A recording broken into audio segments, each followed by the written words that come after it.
When you open up a book like this and it starts to explain the origins of a manufacturer from its inception in 1882, that's 141 years ago, you start to get an appreciation for the history and journey travelled thus far when a company like this can still produce precision engineered watches today without them costing an arm and a leg. And that's what I have here today. This watch is commemorating the legendary 417, the first pilot chronograph of the German armed forces in the 1950s. Now I know this isn't a chrono, it's a three-hander, but its design and its release is to commemorate the 417. Let's give it some juice and let's check this thing out.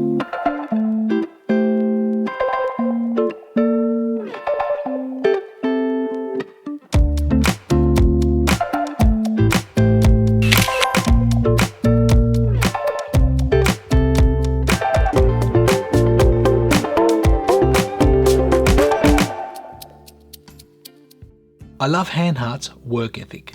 You see, they design watches for maximum precision, exceptional readability, optimal reliability and robustness, whilst offering it all in a watch that's very simple to operate. A quick history lesson. For those who don't know, Hanhart produced the first affordable mechanical chronograph back in 1924. And before that, stopwatches were produced exclusively in Switzerland and were only accessible at exorbitant prices. So Hanhart basically pioneered the way into affordable mechanical chronographs for the world. And what I've got here in my hands today, it's the Hanhart Pioneer Flieger 1 NightBlue. And this is commemorating Hanhart's legendary 417.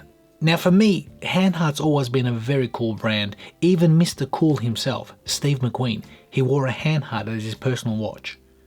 Now I want to say a big thank you to Peter from Define Watches. He was able to send this down to me for me to have a hands on. I wanted to have a look at it because unfortunately there's only 150 of these made and I wanted to see it in the flesh, in the steel. I wanted to see how good it feels, how it's made, is it worth the money? And throughout the week of having this watch, I can tell you assuredly the quality is exceptional. Just like their ethic says, the precision, the readability has been second to none, and even the machining, it's so finesse. So I'm extremely impressed of what I've got in the hands. Now I did say affordable, so what do these watches cost? And having a look at Peter's website, this thing comes in at $2,000. That's Aussie dollars.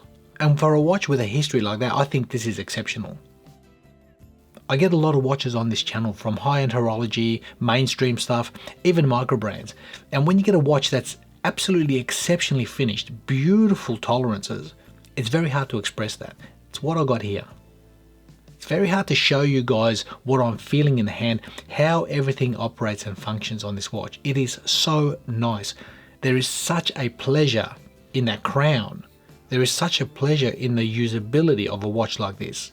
It's simple, it's extremely well made, beautiful attention to detail, and yet it doesn't cost an arm and a leg.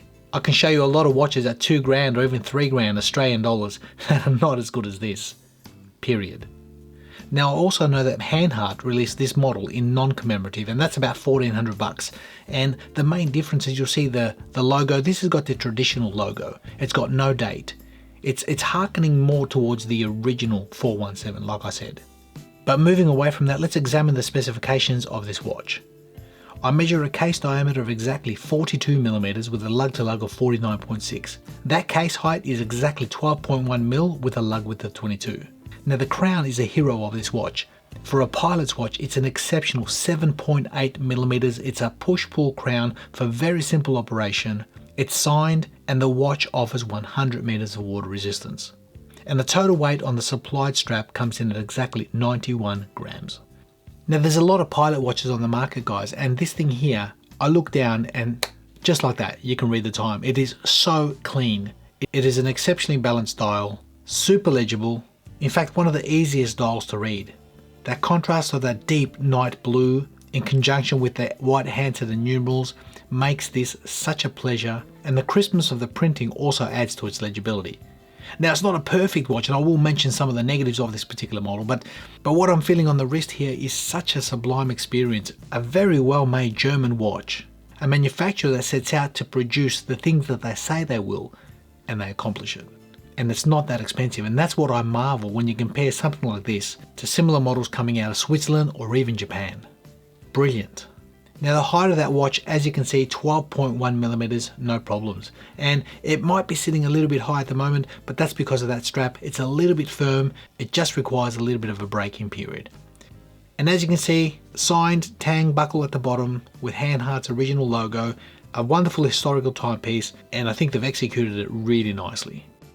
Now having a close look at that dial, if you look at that logo, that is Hanhart's historical logo, not the logo that they use today. And some of the stuff that's hidden, the details that we see in watches like this, things like that minute hand and that seconds hand, they're bent right at the very edges. They're bent downwards in order to prevent parallax errors. And isn't it details like that that we enthusiasts look for? The lume on this watch, it's Super Luminova C1GL on the numerals as well as that handset, and it's decent. It's not a diver, it's a pilot's watch, so for that purpose it's doing a pretty decent job. I've seen worse lume on pilot's watches, but I've also seen better, so for me this sits somewhere in between. Now if we have a look at the strap that they've supplied on this is an interesting choice, because for me this is a little bit firm. It's ox leather, it's got a suede finished form. Like I mentioned, it requires a bit of a break-in period. It is quite firm at the moment, so it will push that watch up. But I like the colorway, I like the red stitching. I think it seems to complement that red marking at the top of that bezel. And speaking of the bezel, that is superb. It's a smooth friction fit, bi-directional, it goes in both directions. The action is just lovely. So you'll set this up for timing something, there's your minute hand, away you go. I like what Hanhart do. I've always loved their watches, and if Steve McQueen wore a Hanhart as his personal watch, then in my eyes, Hanhart is still a cool company. Now if I turn the watch over, you'll notice there's a solid case back with its engraving. Behind that case back, the watch features a Sellita SW200. It's got a custom rotor. Unfortunately, you won't see it in this particular watch. I did mention that the stainless steel version of this watch, the standard Flieger ones, they're about 1400 bucks. They have a display case back, but this one, unfortunately not. And lastly, looking at the case of this watch, it's got a black PVD coating, so it's pretty much made it into a stealth looking piece. It's a pilot's watch, it's designed for ultimate legibility. It is extremely legible. At a simple glance, you can tell the time. At a simple glance, you can tell exactly where that seconds hand is as well. And that's pretty impressive. Now, no watches are perfect, and for me, this particular model here, I would have loved to see it in a non-limited edition. Something that you can buy off the shelf. Unfortunately, it's only limited to 150 pieces, so for me, that's a damn shame. Because once these are gone, they're gone. Secondly, design choice with that strap, that ox leather. Not a big fan. I can see the color coordination of it. It looks good. It actually works well with the red and the blue. The watch only comes in at 12mm, so they could have easily put a Bund strap for some sort of a NATO. As a watch head, experimentation is up to the individual. I'd probably be trying out different strap choices on this. Last negative I'll probably speak about is the lume. It is good, it's not exceptional. And it would have been nice to have a little bit better lume on this watch. In saying that, it's not a diver's watch, it's a pilot's watch, so it's sitting around mid-range in what I've experienced over the years, so in that regard, it's doing okay. So I wanted to get the hands on this watch, guys. I love Hanhart, I love the history. I've done quite a few videos on Hanhart watches. I want to say a big thank you again to Peter from Define Watches. This has been a pleasure. The clarity has been good, the crystal's been great, the historical factor is wonderful, but above all, what you feel in the hand, the materials, the way this thing operates, the fine machining and tolerances, it's something unfortunately you can't explain or show in a review, and that has been exceptional. Thanks for watching, I hope you enjoyed that, guys. Just a small history lesson, a little piece that I wanted to get in on the channel for myself, to have a look at and get hands on. It's great to have accessibility to pieces like this. It just gives us more of an appreciation of horology as a whole and its history. Thanks again, be well, be safe, and until the next video, enjoy the watch that's on your wrist. Thanks for watching.